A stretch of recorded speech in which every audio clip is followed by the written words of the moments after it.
okudda eri kkooti oba n'abantu bonna abalala abali eyo mu ggwanga lyaffe abalowooza nti okusaddaaka osobola okufuna obugagga. Let them know that it is highly risky because they would be found like Mr. Okello was found. Obunkenke bungi nnyo.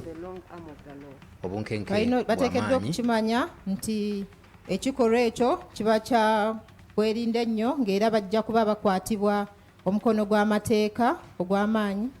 In light of the above, I have found no reason why I should not sentence Mr. Okello with the maximum sentence. Nero ensonga ezo waggulu sirina kyenzudde kiŋŋaana kuwa Okello ekibonerezo ekisingayo obunene. Obunkenke bw'amaanyi ku kkooti. I sentence him to suffer death for the murder of Eteku Gideon in count 1, Keisha Agenroth Otim in count 2, Seriange Ignatius in count 3, and Odeke Ryan in count 4 in a manner authorized by law. Wow. Ensonga eyo nsindika Okello Christopher Onyum ku kibonerezo ekyakalabba olw'okutta abaana bano. Omusango ogusooka Oteku, owokubiri Keisha, omusango gwokusatu Seriange Ignatius ne Odeke mu ngeri eragirwa mu mateeka. Okello bamusalidde omusango gwa kuwanikibwa ku kalabba. Emizira gisaanikidde kkooti. You have a right of appeal against the conviction of this court, both the conviction and the sentence. This you should do within 14 days from today. You have the right to appeal to the Court of Appeal. Oyina eddembe okujulira musango guno ku nsala oba n'ekibonerezo ekikuweereddwa mu nnaku 14 okuva olwaleero mu kkooti ejulirwamu. And that is the order of the court. Ekyo ekiragiro kya kkooti.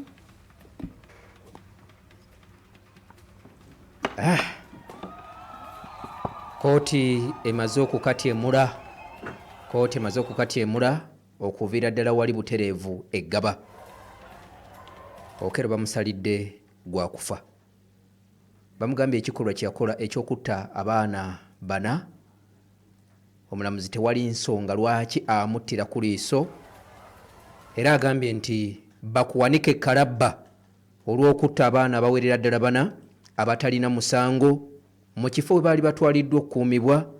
Era n'agamba nti akimanyi bulungi afumiitiriza Okello afumiitiriza ekifaananyi maama wa Gideon kye yalaba ku makyanga amusitudde nga amaze ogenda maaso n'okubanga asomuko gw'enkomerero. Amugambye kaakati bagende bakutte. Oweereddwa ebbanga lya nnaku 14 okujulira.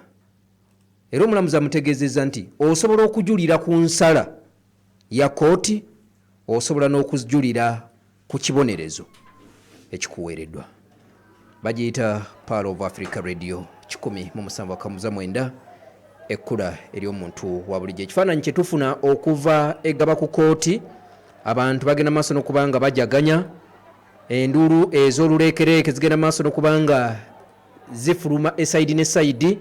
Abasirikale abakakkanya obujagalalo, abasirikale aba Field Force Unit, abasirikale abategulula bomu ez'obutujju, bonna bamaze okugenda maaso n'okubanga beebulungulula ekifo kino wali eggaba. Era abantu betugenda maaso n'okubanga tulaba wano bagenda maaso n'okubanga beegwa mu bufuba wakati mu kwozaayoza oba okusanyuka olw'ekibonerezo ekigenze maaso n'okubanga kiweebwa Okello. Okello yadde bamaze okugenda maaso n'okubanga bamusalira ekibonerezo kino, omulamuzi wabadde agenda ku katyemula, Okello asoose kuyimirira. Abadde ayimiridde n'asooka abanga atuula, n'addamu n'ayimirira omulundi gumu. Omulamuzi n'amugamba sigenda kukuttira ku liiso watta abaana b'abantu abawulira ddala bana balambirira. Okello n'atunula waati. Era bwe bamaze okumusalira omusango, Okello alaze nti teyeekanze namu era tatidde. abasirikale abamu balengeddwako nga bagenda maaso n'okubanga bamwenya nga balaga nti oba oliawo nabo basanyufu olw'ekyo ekigenze maaso n'okubanga kikolebwa. Byetwongera ogenda maaso n'okubanga tulaba ku mitimbagano egitali gimu awo keero batandise okumukolamu bu emoji